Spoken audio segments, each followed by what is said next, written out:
Hey, I'm glad I went and checked Joe's remarks because this one falls right in nicely with both the idea that we have erroneous thoughts and that we need to learn how to forgive. Sometimes these efforts to forgive are so monumental because, the things that have happened to us are not nothing. I mean, there are, traumas, there's abuses, there's all kinds of really horrific stuff that goes on.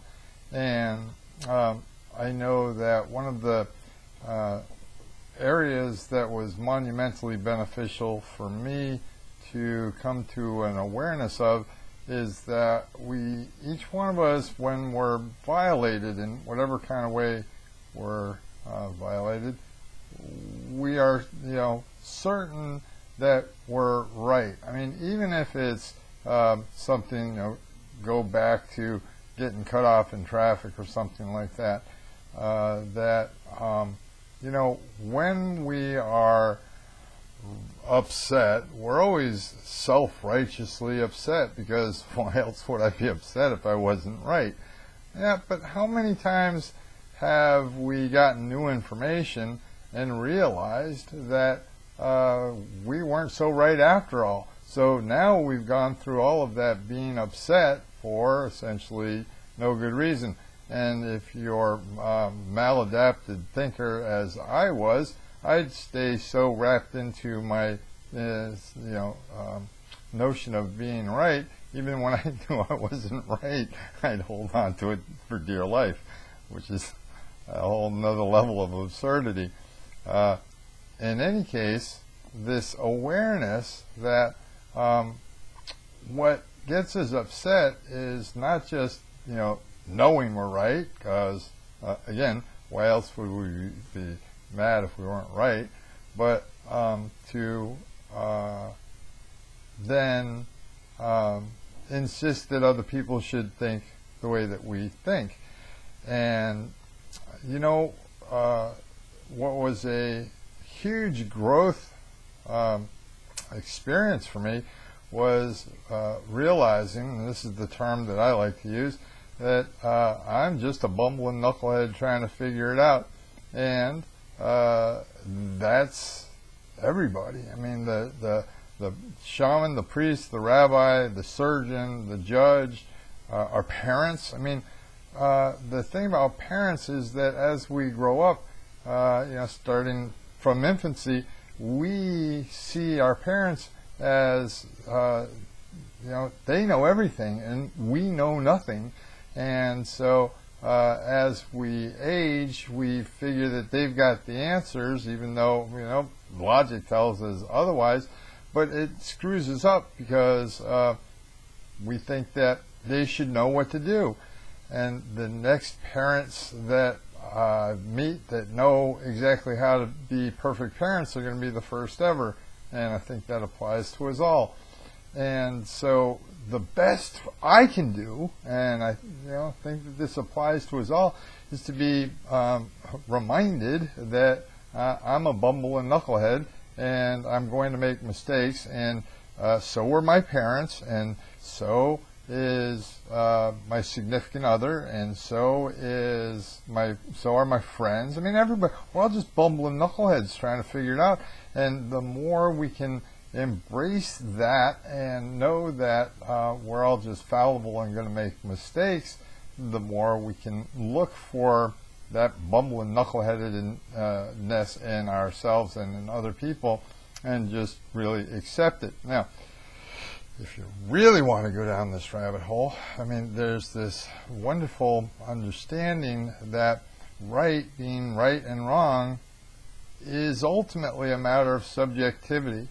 This gets really, really tricky when we're talking about abusing children or committing murder and all the rest of that. Let's not go that far down that rabbit hole, but just to accept the idea that our notion of what's right and wrong, good and bad, is I want to say 100% subjective, but let's leave a little wiggle room for, vast evil or immorality or whatever it is. But we don't typically run into that every day. So there's a wonderful quote from a poet named Rumi that says, out beyond notions of right doing and wrongdoing, there's a field. Meet me there. And I like that because, I used to be absolutely certain that everything that I thought and every opinion that I had and everything was correct, and I was going to do my best to enlighten whoever the dummy was that was listening to me. And I say that just tongue-in-cheek. I mean, to my mind, anybody that didn't think the way that I thought was automatically dumb. But, guess who was the dummy? In any case, the more that I can embrace the fact that not only do issues of righteousness, right and wrongness, have more than one angle, they typically have a whole bunch of angles. And the more I can learn to develop perspectives on these different angles, the better off I'll be, because I'll be less apt to go into some automatic anger and or rage. Now, this is, as I said, a sound bite kind of a thing. There's layers to this. There's ways to work this that are spectacular, especially within relationship. I will get to those ideas and those notions and share with the listener, you, what it is that you can do in order to work these principles without, here's the thing, without being a pushover. This isn't about learning how to go, yes, dear. This isn't learning how to let people push you around. It's quite the opposite. It's really fascinating. Once we get a sense of ourselves and know who we are, which is another big part of this whole journey, is to get a sense of who we are and establish that and work in the direction of who we're becoming, then we don't have to get wound up at people being abusive to us, because instead of getting wound up, what one wants to do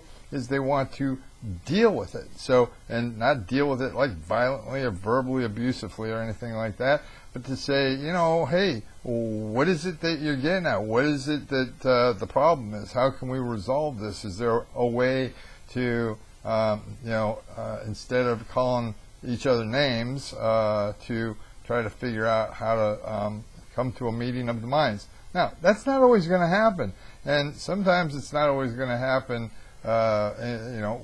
with somebody that's just an asshole. And so, once a person has put in the effort to rectify and resolve a conflict, and it can't be resolved, well, the strategy is very nicely this isn't going well.